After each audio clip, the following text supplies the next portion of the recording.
Our other goal is to dispel myths around health at every size and to help bring understanding to some common misconceptions around HAES. And I'll be using those interchangeably throughout health at every size and HAES. Lots of acronyms in our world. So also we hope to be a resource to you as you kind of navigate very difficult topics around people's relationship with food and their bodies.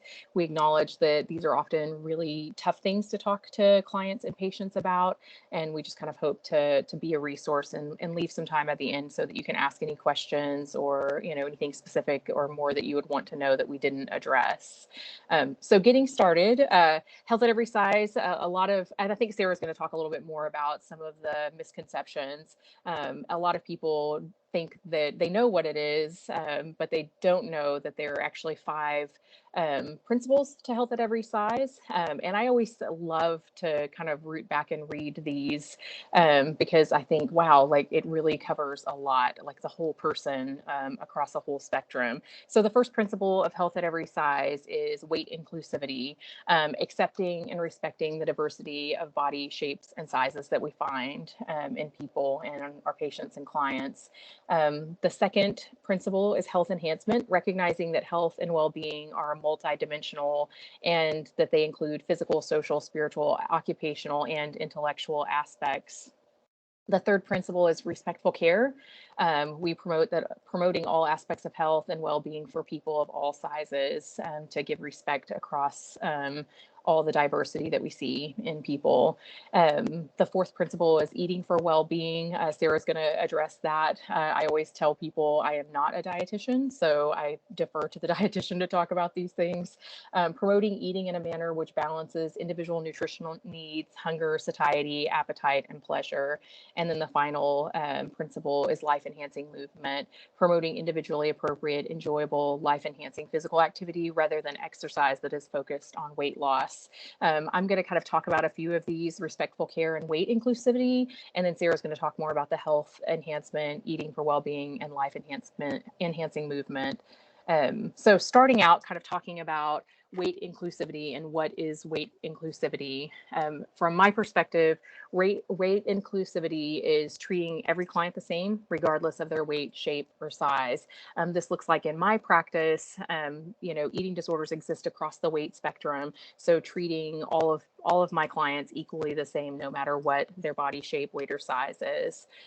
We come to this approach because we actually believe that weight is a variable that the client has the least control over, and focusing on weight is often shame-based, and we'll talk a little bit more about that when we talk about respectful care and why we want to avoid a shame-based relationship or conversation with clients. So instead, we focus on variables within the client's control. Variables like consistent and adequate meals, developing increased coping skills for distress, and disrupting harmful patterns of behavior. These are things that actually are within our control. As a therapist, I often think, I'm sorry? Oh, that's just some feedback. I often think about how a lot of times my clients will come to me with goals like, I want decreased anxiety, or I want to feel less sad. And I will kind of have them shift those. We call those like emotional goals. I'll have them shift them into behavioral goals. And I kind of look at weight as the same. Like, let's shift that into things that we can actually start doing tomorrow that can help improve your health, that may or may not result in weight loss. And that's why we kind of leave that as neutral, or, deal with it weight inclusively. And then finally, dealing with the shame. Recognizing that so often, especially clients at higher body weights, have lived a life of shame, and their relationship with mental health and medical providers have not felt comfortable. And so they often don't show up for medical appointments. They often don't show up for mental health appointments, and they don't care for their bodies. Something that I say often is it's really difficult to hate yourself healthy. And I've never seen anybody actually achieve it. So they don't seek treatment because they kind of already know what they're going to hear. They'll hear the same thing. So they'll often let things that are really serious or even life-threatening continue because they're too ashamed to show up and get help. We see this in the mental health world, and I'm sure like in the medical world, you see it as well. So coming from a weight-inclusive approach actually helps people feel like you do care for them, and that they're going to hear something different and something that they actually can focus on that would be helpful. So That brings us to kind of divorcing weight and health. And I really want to acknowledge, I know that this is a paradigm shift. Even for me, when I first encountered this, I had some struggle with it and some tension, and really had to, read research and think differently about it. So kind of moving this paradigm shift that weight is not the only or best predictor of health. And we see things like this in research all the time. I think about things like the obesity paradox, which, if you're not familiar, this is the finding that people who are in like the obese category are more likely to suffer from heart attacks, but less likely to die from them, or even the studies that have been done. And this has actually been really well founded in research that the least deadly, my clients are really surprised to hear this, the least deadly BMI categories are actually overweight. This is all cause mortality, to be overweight or obese, and the deadliest BMI category to be in is underweight. So really a challenge for a lot of our clients who have, really engaged in some very difficult and harmful eating disorder behavior and are in that underweight category. Oftentimes they did that in pursuit of health. And so to hear that that's actually the deadliest BMI category, and I actually show them the research, they're usually quite shocked by that. But we also see this in research that shows that, individual determinants of health can actually only account for 5 to 25% of health outcomes, whereas social determinants of health are responsible for 75 to 95% of health outcomes. And that says that a better predictor of health and mortality is the zip code you live in and not your BMI. Again, that's usually pretty shocking when you kind of show people those studies. So removing the weight and health association actually empowers people to focus on things that can benefit their health, like joyful movement, gentle nutrition, healing from trauma, reducing stress, improving sleep, or getting adequate hydration and access to food, all foods. So it really is empowering and empowers clients to focus on their health versus their weight. It gives them something that they can do tomorrow, and it's a goal that feels attainable instead of something that's far off or unattainable, or something that they're like, I've tried this over and over, it's not worked.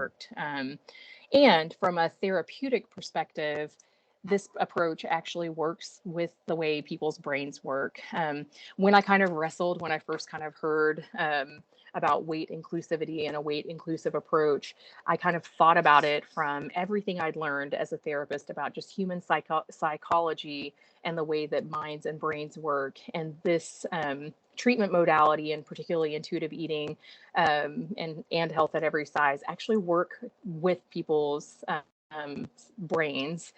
So I think about, and I know I'm just kind of like spouting things off to y'all, but I think about the green truck experiment. This is an experiment done on children where they take them into a room and they tell them, you can play with everything in this room but the green truck. And researchers found over and over again, of course, all those kids did was play with only the green truck. It's all they wanted. They didn't even see any other toys in the room. And so when we put foods or certain things as off limits, oftentimes we actually just reinforce people wanting them. And they don't even ask, do I really want that? They want it because they were told they couldn't have it. And even Pavlov's dogs, this is the classic positive conditioning. You ring the bell and the dog salivates because it knows it's going to get a treat.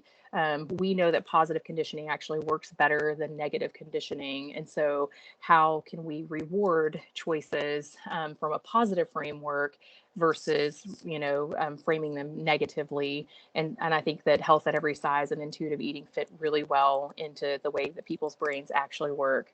And then also our patients need to know that we believe in them and feel cared for and supported and not shamed by us. And so this approach helps them feel that, so that they will continue to come back for medical appointments and for care that can help them.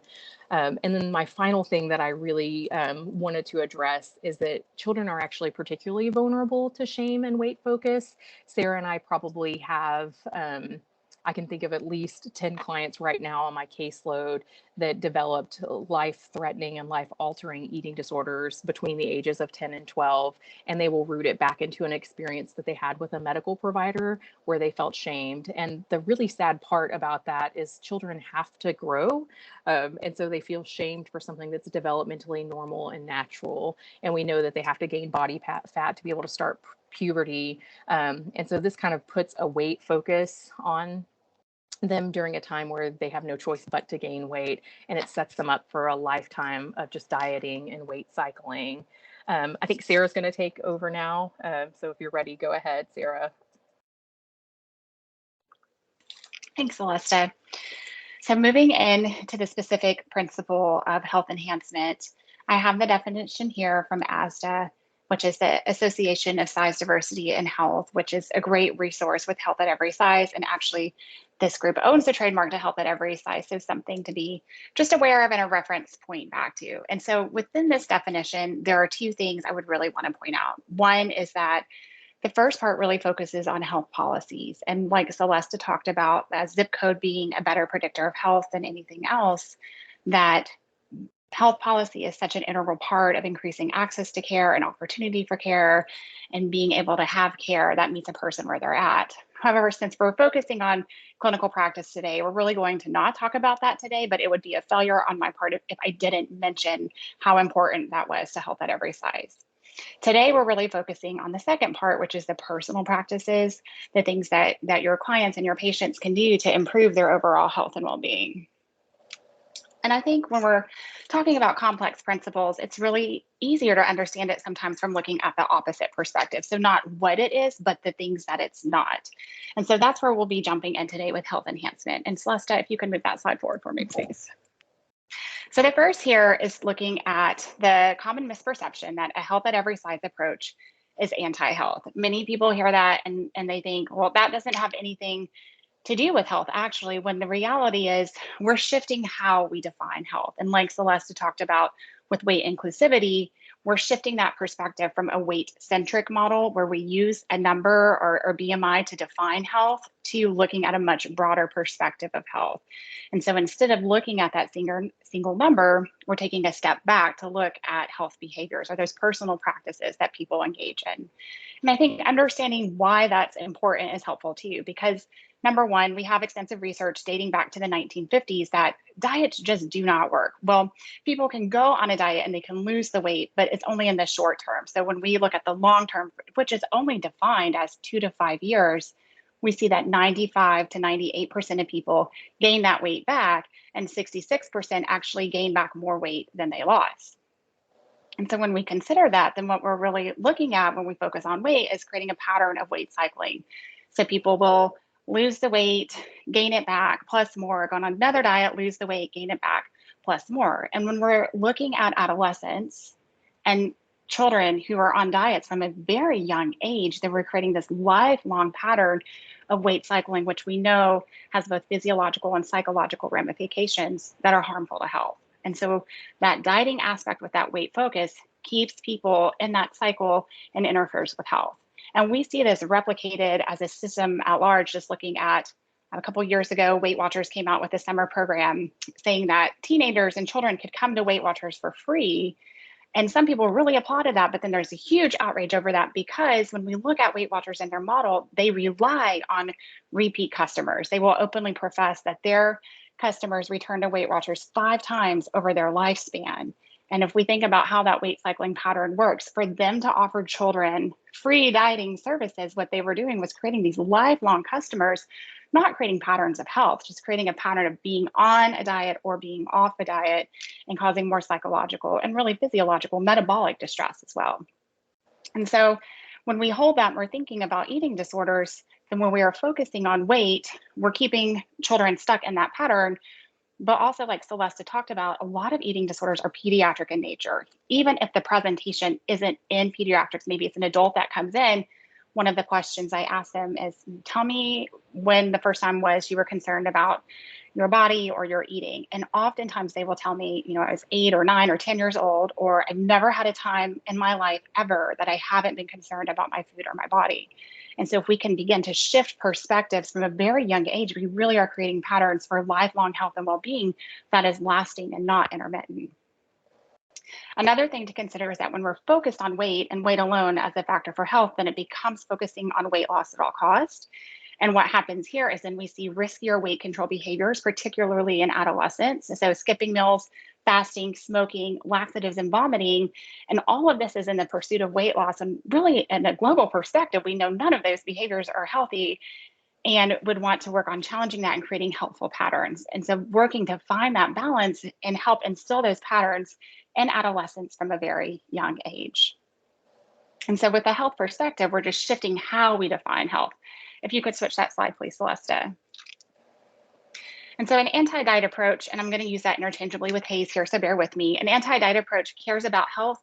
It just doesn't use weight to define health. Instead, we're shifting that perspective to look at a more global perspective of health behaviors or personal practices, such as eating, exercise, stress, and sleep, combine those together, and social engagement. And I really do feel like this aligns better with the World Health Organization and their definition of health, which is not just the absence of disease or infirmary, but a complete state of physical, mental, and social well-being. Next. Another common misperception is that Health at Every Size claims that weight doesn't have any impact on health. And again, it's much more complex than that. A HAES approach acknowledges that health is complex. It doesn't say that weight has no impact on health. It just widens the perspective to look at that weight is not a modifiable behavior. And instead, we want to shift to look at the behaviors that can be modified, not the single number itself, because we've already discussed, diets don't work. We see the projection of weight gain instead of weight loss. It complicates health long term. And so we want to zoom out to say that weight can have an impact on health, but focusing on weight doesn't improve health. We want to shift to focus to the behaviors, because the behaviors can be lasting and long term, but dieting is typically short term. And sometimes this can get really complicated. Just a couple weeks ago, I think it was, there was a fat activist on the Dr. Phil show, actually, and the headline for that, which I didn't read the article, just the headline said, fat activist argues that weight has no impact on health. And that's not what Health at Every Size is saying. Weight can impact health, but focusing on weight does not improve health outcomes. And so shifting that perspective to look more globally at behaviors is where we see better outcomes, especially for adolescents, and creating lifelong health patterns. And so we want to work to shift our focus. Thank you. You read my mind. So in summary, an anti-diet approach recognizes that weight can impact health and quality of life, yet it also recognizes the factors that make up health are diverse, complex, and really evolving. They cannot be boiled down into a single number. And when we do that, we really are shaming and focusing on weight loss at all costs, which is actually quite harmful. The next misperception here is that a person is healthy at any size. And if you take a very literal, absolute reading of the words, I could see how you could come up with that. And many people will automatically jump to, like, you can't tell me that person on my 600-pound life or someone very sick with anorexia nervosa is healthy. And we are not saying that at all by any means. It is not a literal, like, every person in every body is healthy. That's just not the case. But a Health at Every Size approach offers individuals the ability to pursue health. And so what it's offering is that we can't look at somebody and tell that they're healthy. We want to shift that perspective to look at health behaviors. What are the behaviors that are going on? Because people can be healthy or unhealthy at any size across the weight spectrum. And yes, there can be correlation, but we need to look behind that, because what you see may not be actually what's there. And I had a physician tell me not too long ago that when he was in medical school, if they had a client who lived in a larger body came in and they asked them about their eating or their exercise, and they said, yes, I'm eating well and I'm exercising, that they should just assume that that person was lying. And so when we're holding that, we're really causing a lot of harm, because from my clinical experience and talking to people, what I see is that people who live in larger bodies often are restricting very heavily, eating much less food than other people, sometimes with binging, sometimes not. And metabolically and physiologically, it just honestly doesn't make any sense how it could get there. And many people would say they're lying, when in reality, the body is quite adaptive to hold on to that, to weight. And so working to help create health patterns and shift off of that weight focus alone. Because when we look at health behaviors, we will honestly get a lot more information. And then just a reminder with this one, that if we're assuming that a person in a large body is healthy and a person in a quote unquote normal size body, or I said that backwards, a person in a larger body is unhealthy and a person in a normal body is healthy, then we end up undermining that work that people are doing to actually become healthy. I had an adolescent who went to her pediatrician, and she was in a larger body and she had lost weight. And her pediatrician says, hey, whatever you're doing, just keep doing it. Never asked about what the behaviors were that were behind the weight loss. And what she had been doing was she was restricting her eating very heavily, exercising excessively, very focused on weight, and ended up needing to go to inpatient treatment at a higher level of care, and has spent years in treatment trying to recover from that eating disorder. And if intervention had been offered sooner, what are you doing to lose weight? Tell me about the behaviors that are going on. Maybe those behaviors that she was engaging in that were unhealthy would not have been reinforced. A similar story with another adolescent client. Went to the doctor, weight loss was praised. She was throwing up all of her food. Nobody ever asked her, what's the behavior that you're doing behind this weight loss, or what's going on? Similar, but also different. Another adolescent client with anorexia. Her treatment team and I were recommending that she go to treatment at a higher level of care. She went to her pediatrician for the medical portion of the assessment to be completed to go to treatment. And her doctor told her, I've seen worse. And that client ended up not going to treatment. She's still in my caseload, and this was years ago. And she even just told me a couple of weeks ago, I think about what that doctor said to me and wonder if my outcome could have been different if that wasn't said to me. And so sometimes those assumptions and maybe even well-meaning comments, which might intend to be validating, like, hey, it's not that bad, can cause a lot of harm. And so we really want to shift off of looking at what you're seeing. I'm not saying that physical observation isn't helpful. That can be important in clinical practice, but also listening to what you're hearing and looking beyond what's in the room. And so really holding that health is complex. Also, not everyone can be healthy. Health is a privilege, and there are many factors beyond of health that are beyond our control and personal. We want to utilize this personal practice to integrate into clinical practice to hold throughout the lifespan, but it's very complex. Celeste, if you'll hit that next slide. And so just remembering that it's health at every size, and the focus is on the pursuit of health behaviors and personal practices that enhance quality of life. It's not claiming that everyone is healthy. It's promoting that people can choose to engage in health behaviors at every size. And also remembering that focusing on weight doesn't evoke weight loss. And remembering that when we're pursuing health behaviors, we can see a variety of different factors from that. People may gain weight, people may lose weight, or their weight may stay the same, but we're not applauding one over the other. We're encouraging those behaviors to create lifelong health. Next.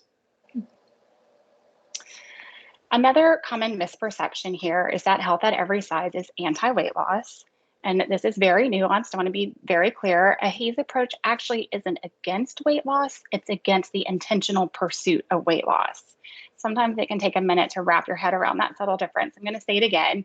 A HAES approach or an anti-diet approach isn't anti-weight loss. It's anti-pursuit of weight loss. It's a subtle difference, yet it's also a huge difference. So the intentional pursuit of weight loss is dieting, and we know that diets don't work long term. We also know that dieting is the system at large diet culture, and that it actually interferes with health and well-being. And so when we're intentionally pursuing weight loss, it reinforces those unhealthy weight control behaviors, particularly for adolescents. However, when we shift off of that to health behaviors, we see that outcome isn't always predictable. People engaging in health behaviors may gain weight, they may stay the same, or they may lose weight. But if we're focused on the weight outcome, then if a person doesn't lose weight, what I see is they stop doing those health behaviors and they lose any of those additional benefits that were there from the behaviors that they were doing because weight didn't change. I've had a client that came in and she started exercising and she didn't lose weight, so she stopped. And we see that repeated, people who believe that this is going to change their body and then it doesn't. So they stop doing that when really we would want to focus on exercise for the sake of movement and joy and moving the body, not just the number on the scale. And on top of that, when we focus on those external changes, we end up undermining those behaviors and we lose those benefits. So if we're attached to that outcome of weight loss, then we're just keeping people stuck in that pattern of weight cycling, and particularly adolescents. The goal would be helping them to establish health behaviors that are lifelong, but also preventing eating disorders at the same time. And when we're not focused on weight, those things can go hand in hand together to enhance quality of life over time. Something that Celeste and I often see in eating disorder recovery is that when people start eating more consistently, they often gain weight, and that is regardless of body shape or size. So it's not just low weight individuals, but we might have somebody who's in the quote unquote normal weight category or even overweight, but they are skipping meals, maybe purging, restricting heavily. And then as they start to eat consistently, the number on the scale typically goes up. And then the harm here is when they go to see their doctor and their doctor's like, I notice your weight's going up. You should be very careful about what you're doing. doing. Meanwhile, what they've been doing has improved their health. They finally stopped throwing up every meal that they've eaten and working towards recovery, yet it becomes quickly undermined by a harmful comment. So really taking time to step back and look at the big picture. And I just want to acknowledge what I said there, time. And I know time is often something that you don't have a lot of. And so this can be really hard to shift that perspective because it does take time to look at what's going on behind that. Another piece I'd want to focus on with this kind of against weight loss would be people who struggle with binge eating disorder. And that can be across the weight spectrum. People can struggle with binge eating or not always in a larger body. And so knowing too that if we're focused on weight and somebody is binge eating and then they stop binge eating, we don't often see weight loss when binging ends. Honestly, most of the time we don't. We may see just normal weight or weight may increase slightly. But if we're focused on weight and the client already is focused on weight, and if we're focusing on that, then we end up reinforcing the behavior of restriction and it keeps reinforcing that same pattern over and over. So when we shift off of focusing on weight and instead onto behaviors, we really do help people to move forward in the recovery process long term. Okay, next. Okay. Sorry. And so this is a huge paradigm shift about how we approach health, looking at personal practices, at health behaviors, and just checking with our clients to look behind what is going on. And so that is really what incorporates the health enhancement in those personal practices. But specifically within that are two other approaches that are listed in those principles, which is eating for well-being and life-enhancing moving. So eating for well-being is in essence intuitive eating. Intuitive eating is eating when you're hungry, stopping when you're full, eating what sounds good to you, and trusting that your body will get a balanced variety of food. And what we see in the data and the research is that's what happens, and it correlates with better health outcomes overall, and it's long-term. It's something that can be sustained throughout the life process. And so when we're talking about intuitive eating, you may wonder, well, how can I integrate these things into clinical practice? And some things that you could do would be to ask about meal frequency. How many times a day do you eat? And then encouraging regular meals and snacks, encouraging your patients to eat a variety of foods. I know I have 4 kids also, and as a mom, how many fruits and vegetables do they eat? Do your kids drink milk? But also thinking more globally, tell me about your eating. What are your favorite foods? And really working to prevent the good and bad food labels that children are already exposed to repeatedly from a very young age that just entrenches that good, bad thinking pattern, which brings on guilt, which brings on more shame, which reinforces body focus, and then this cycle of dieting and restriction and disorder. And so really working to normalize intake across the food spectrum, which means also reminding clients like, hey, it's okay to have birthday cake at a birthday party, or it's okay to enjoy foods over the holiday or have foods with family. Like that is part of normal living. I had one client who, as an adolescent, very restrictive. It was her birthday and they were in Disney World, and her mom had a special Disney World chocolate cake made for her, and she refused to eat it. She said, I'm not going to eat cake. Like cake is not part of what I can eat. And when we don't normalize those foods as a parent and like working with patients who are adolescents, we miss the opportunity to parent on how to have fun foods as part of a healthy eating pattern, because they are going to be present throughout the life cycle. And if we can introduce that and teach that, then we're really teaching overall healthful patterns that can be carried forward. With that, part of eating for well-being is body trust. When we think about kids, they are innately born with hunger and fullness cues. They're adolescents, especially at a young age, babies know when they're hungry and when they're full, and you can't make them eat or not eat if they're not feeling that way. But somewhere around the age of 3 to 4, those hunger cues get overridden by a well-intentioned parent or practitioner, and then that is lost. And what we know is that can actually be retrained with consistent meal patterns. And so when we focus on consistent eating and having a variety of food, then we can help people to come back to an internally driven way of eating that where their body can be trusted. And I do want to mention hyperpalatable foods here, because I all of a sudden am hearing about this all of the time. I hadn't heard about it since graduate school many, many years ago, but all of a sudden it has come up on my radar maybe 10 times this month. And so I want to point out that hyperpalatable foods that people consider to be engineered, to be preferred in taste and balance, that the root of those foods is still restriction. That if somebody is restricting those foods, that restriction is going to predict when one feels out of control with those foods. And so if we can introduce those foods and have a neutral approach with them, they really do lose that hyperpalatable effect. because we can't account for that restriction when we're constantly saying these foods are bad and you shouldn't be having them. It's very similar to Celeste's green truck that she mentioned. It's the very food that they're focused on because they've been told, oh, that food is bad. When I work with people and we move through that process too, intuitive eating, I really see people come in and say, gosh, I didn't know I didn't like that food. I just felt I couldn't have it. And that was the one I was always drawn to. But actually, I don't like that food. And these are the foods that I do enjoy. And that we see these huge shifts in people's eating patterns and what they enjoy and what they don't enjoy. Other health behaviors that you can promote around eating for well-being are eating meals together as a family and focusing on conversation away from food and body. And then I would just also want to offer compassion to you as a provider, because you can present all the information and give all the data and all the health tips that you can give, but we can't make people change. And when you're working with adolescents, you have 2, maybe 3 or 4 people that you're working with. So you also have the parents or extended family who are responsible for providing that food and bringing the food into the family. And so sometimes what we see is the systemic pattern of dieting, which the research name is intergenerational transmission of dieting.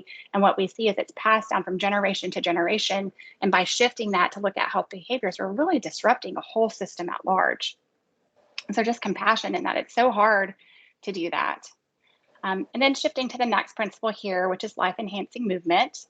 Another word for that is called joyful movement, meaning finding joy in the activities that you're doing, and that those activities would be individualized, enjoyable, I keep coming back to that word, and inclusive. And if we look at children with exercise, they don't think of exercise as exercise. They think about it as play. They are playing and they are having fun. And the goal for life enhancing movement within Health at Every Size is to help adults also find movement that is enjoyable, that they enjoy doing and want to keep doing, because then what we see is that is sustainable long term throughout the lifespan. And so when we come back to adolescence, it would be helping adolescents find activity that they enjoy doing, that they want to continue doing as they age. And some of that would be helping them to discover activities that they enjoy, including activity as a family, and then having exposures to different things and really keeping the focus on that exposure as, how did you feel doing that? Was that fun? Would you want to do that again? Not how many steps they took, not how many calories they burned, not how far they went, but on the activity itself, because it's the memory with those activities that brings people back to doing them again and again. And so things that I would encourage would be sending the message of, I'd love to see you find something that you enjoy doing so that you can do that throughout your life. And with that, I also want to offer the caveat of balance. We get so focused on activity that sometimes we forget to remind people, hey, it's okay to take a break. You don't have to exercise every day. Actually, did you know the recommendations say exercise most days, not all days? Because sometimes what happens is then we see adolescents become, and not just adolescents, adults too, become so preoccupied with exercise that they cannot miss a day of exercise. They become highly distressed at missing a day of exercise. With Thanksgiving this past week, exercising extensively on that day, avoiding time spent with family to go exercise, and actually exercise becomes something that's disruptive instead of being helpful. Okay, one more slide. Did that make it in there? Mm-hmm. Yes, perfect. And so how to integrate into practice, just kind of a summary, really how to pull these things in. The first part is really shifting perspective. So again, that philosophical shift from focusing on weight to focusing globally on health and really zooming out to see the bigger picture. A question I always like to ask people that can give some good information pretty quickly is, how would you describe your relationship with food? A lot of times first thing I hear is love, hate. Now the people I'm going to see in my office all are coming to me because they have an eating disorder. So you could get a quick response that way too. If love, hate, that's going to be a place for concern. How do you feel in your body? What do you do for fun? These are some things that can tell you more about health behaviors and the thoughts behind food without really being so specific to dig in. The second part is considering intent versus impact. So became a physician because I'm assuming you want to help other people and that's something that you're passionate about, and recognizing that what you might be focusing on with weight, the intent might be to help, but the impact might be harmful. It might be more shaming. It might be some of those outcomes like the clients that Celeste and I see, or even had another client that was laying on the exam table and her physician grabbed her stomach and said, you have to get this off.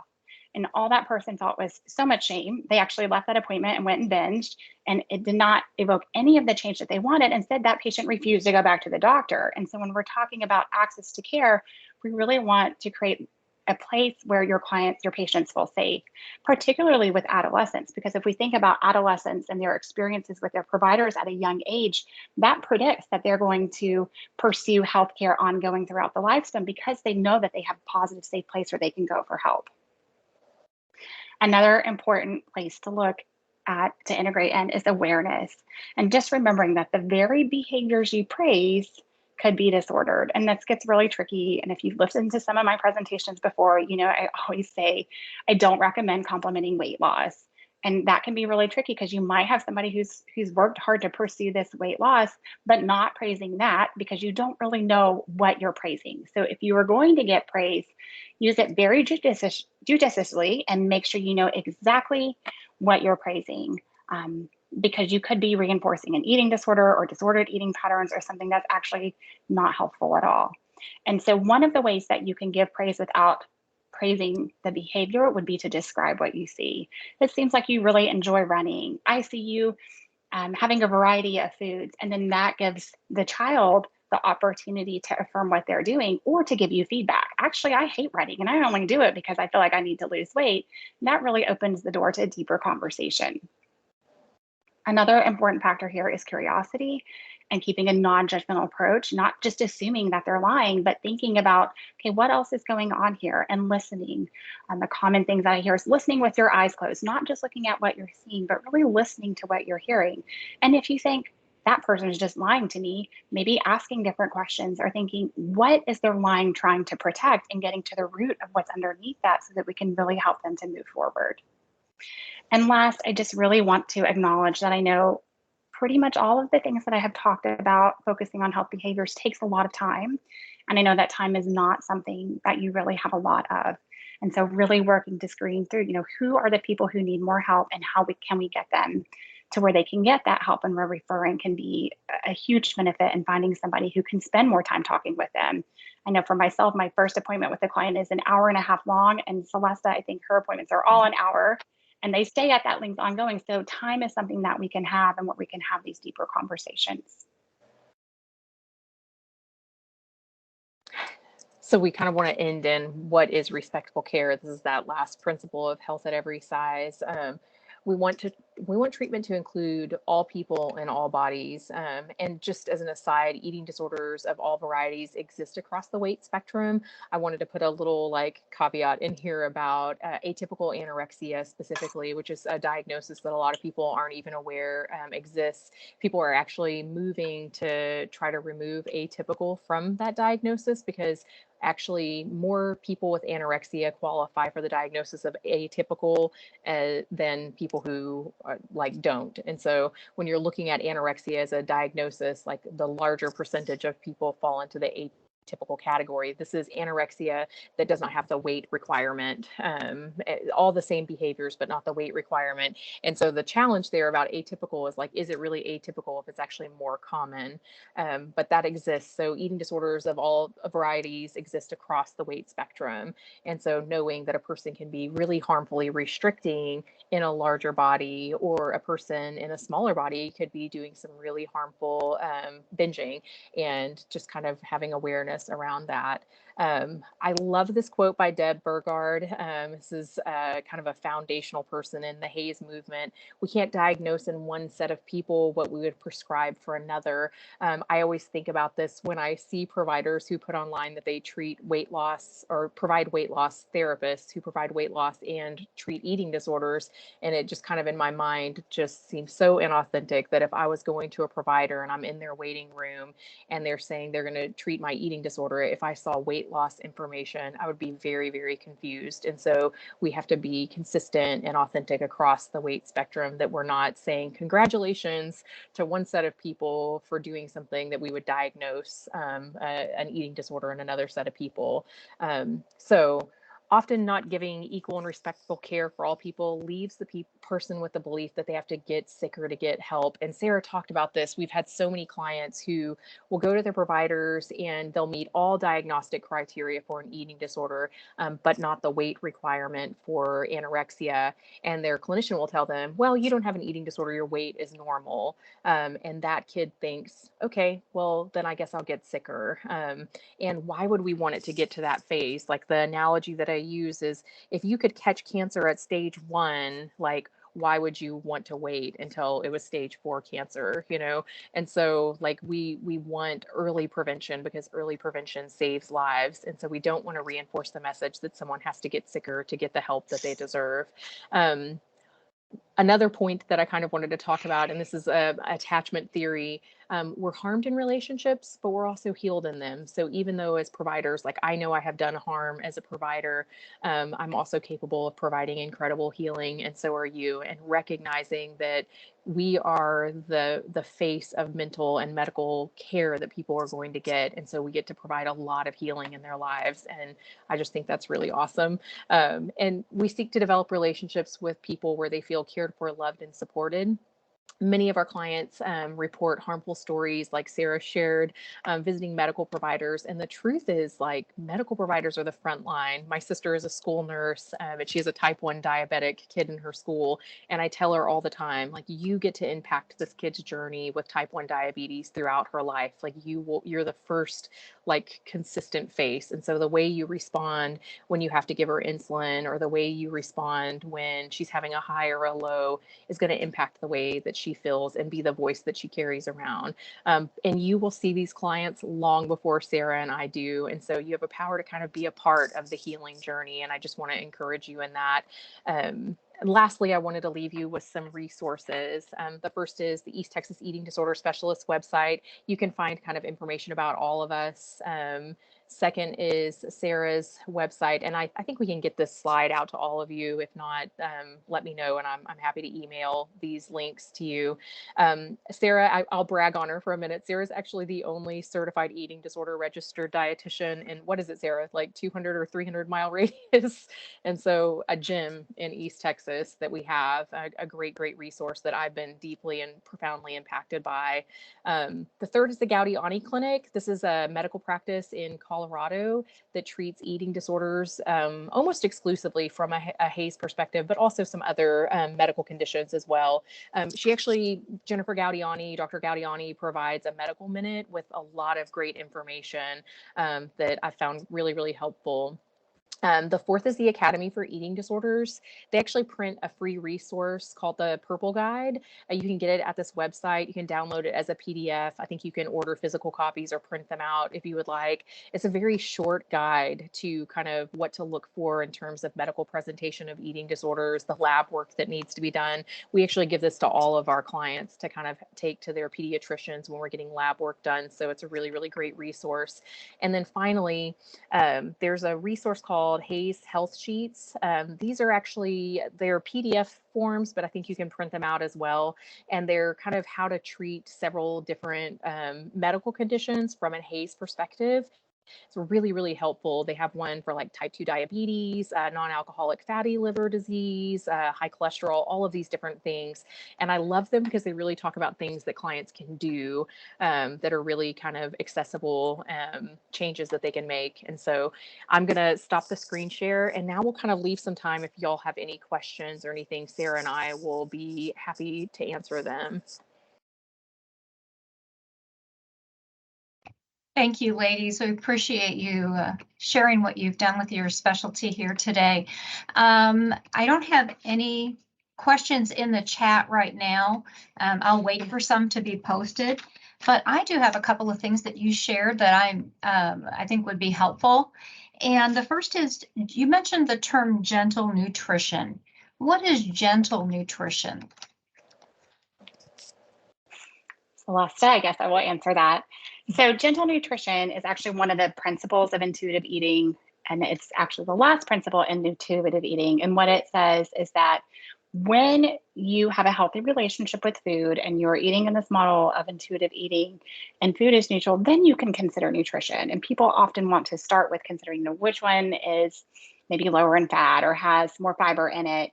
But what ends up happening is when we start there, then we go back into that good, bad, healthy, unhealthy model, which interferes with making food choices. And so gentle nutrition is kind of that last part where we pull in aspects of health, but they're not impacting psychologically the way that would interfere with eating. All right. You also mentioned something called palatable foods. I probably slaughtered that. So can you tell me That's a more hard about word to that? say. Yeah, so hyperpalatable foods are foods that are considered to be engineered with salt and sugar to taste just highly preferable over other foods. And people often consider them to, they use that, throw that word addiction around with food, with those foods. And so what my clients bring in, and again, all my clients have an eating disorder, so I'm talking to a very specific population, is they will go on the internet and find this research about hyperpalatable foods and bring it into my office and say, well, I can work on improving my relationship with food with all of these foods except for these. And I'm thinking of like Oreos, Twinkies, things like that. And then what ends up happening is they're the foods that those clients are specifically struggling with or maybe having problems with, particularly with binge eating, and they blame it on the food. But what it doesn't assess for is restriction. And so we have to continue to go back to restriction, because what the research says is that intermittent access to food is the number one predictor of feeling addicted to food. And so those hyperpalatable foods, the research on them, we don't ever rule out that restrictive piece of it. And I think we have to hold that. All right. We do have a question from Dr. Dubois. What advice would you give for a primary care provider with a 3-year-old who weighs 74 pounds, which is around 50th for a 50th percentile for a 10-year-old with no medical conditions, mom sick on dialysis? I would say that sounds like a really complicated situation. It sounds like just with mom's health concerns, there's trauma in the home for the child alone with all of the health concerns that are going on. And mom may not be able to provide the food. I would wonder first about access to food. Where is food coming from? Who is providing that food? Is food secure? What are meals like? And then it's working with the parent, because the parent is the one bringing the food into the home. What food is there? Are you keeping food available? Are you providing consistent meals? And then I would wonder for that 3-year-old, are they already at this young age seeking food for comfort? And how can we support that child in other ways without them turning to food? Dr. Dubois, if you're able to and you're interested, feel free to go ahead and unmute yourself.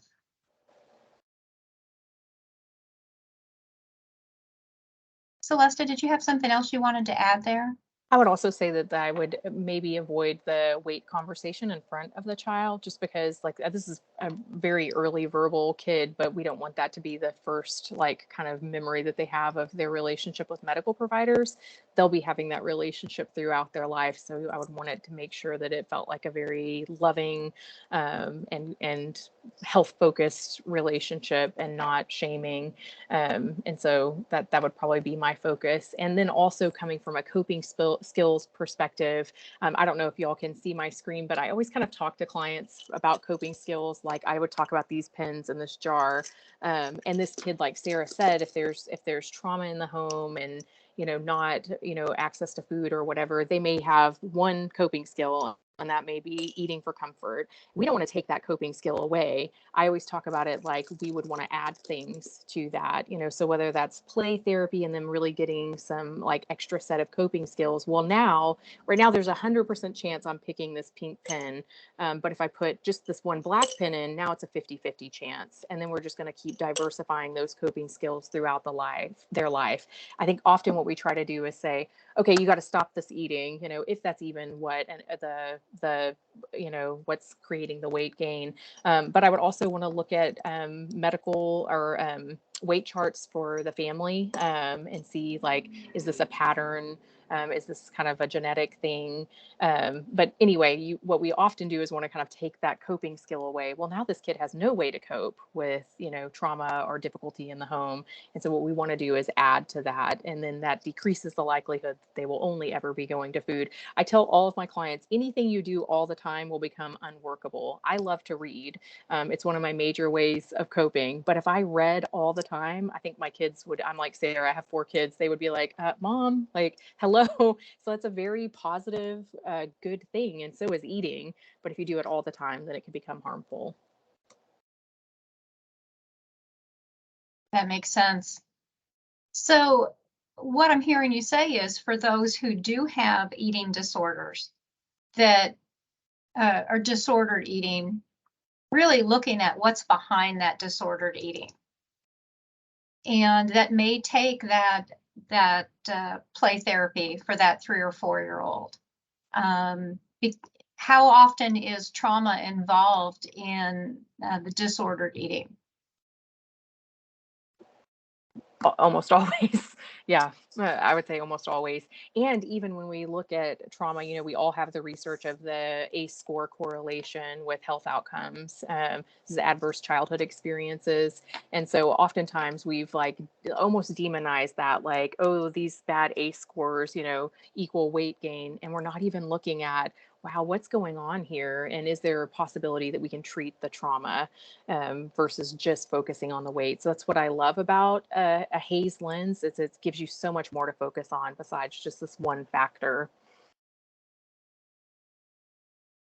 All right. Would love to have more questions for those of you that are out there listening today. So I had recently had an opportunity to read some information on the issue of trauma and obesity and such. What do you recommend then, as specialists in that area, and you have a field of primary care providers here listening in, understanding that the time that they get to spend, and you mentioned it earlier, is much less than you get to spend in your clinics with your patients. What do you recommend they do when they find a patient that certainly is in a much larger body, the term that you used? They don't have a whole lot of time. What do you recommend? What's one thing that they can do that can be helpful for that patient? And I'm going to talk about patients that fit our category here of children, adolescents, very young adults. That's such a loaded question, and it would be so hard to pick just one thing. I would want to know about the behaviors. Can you tell me more about what food is like in your home, or what activity is like, just picking one of those and looking at what is behind that to see more about what is going on? Because if the more information we can gather over time, the more we can help them to evoke that change. And so even if it's not in that session, then the biggest thing I would want is just building a rapport, because if they have good rapport with you, they're going to come back and they're going to seek medical care and not delay medical care, because that's what I see in a lot of my clients, is just delaying as long as possible because they don't want to go to their doctor and be shamed or said, whatever the ailment is, even strep throat, that they need to lose weight because that's going to help whatever is going on. But instead coming back to, what are they here for today? How can I support them in building lifelong health? And how can I make sure that this is a safe place for them to come? Okay, great. Thank you. Celeste. I like that you said building rapport, because that's probably what I would say too, like recognizing that you're building a relationship and that is going to impact their health. I understand Sarah and we do have way more time, not just in one session or one appointment, but we see our clients way more frequently, weekly, bi-weekly. And so that gives us a little more ability to spend that time. But that's always my constant focus, is I want to make sure that somebody feels comfortable to tell me things. But the big thing is I really would want to work for even our clients to move away from this association with like what you eat and weight gain. And I think one of the things that's been really helpful with that for me is to see clients in treatment that we get their report every week as they're in treatment, and I see like their meal plan and I see their weight, and recognizing that even though these clients can be on very high calorie meal plans, they're not always necessarily gaining weight in the increment that, we all know that formula. X amount of calories equals X amount of weight gain, and helping our clients realize like it's a little more nuanced than that. And I, asking some of those questions that Sarah talks about kind of helps helps clients to be able to understand, okay, maybe I've just been focusing on this one element to the exclusion of all these other things. I want to answer, there's a question. Oh, okay. I see you answered that.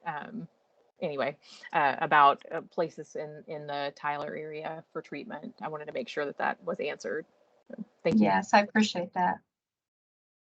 All right, we are almost at the top of the hour. Any other questions from providers here today?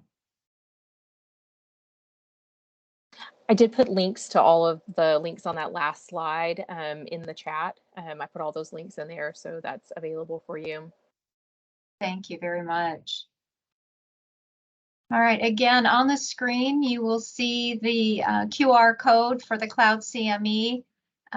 Please use your mobile app to scan the QR code or text 5014 to the 855-965-2263 to record your attendance. An email will be sent to you as an evaluation reminder.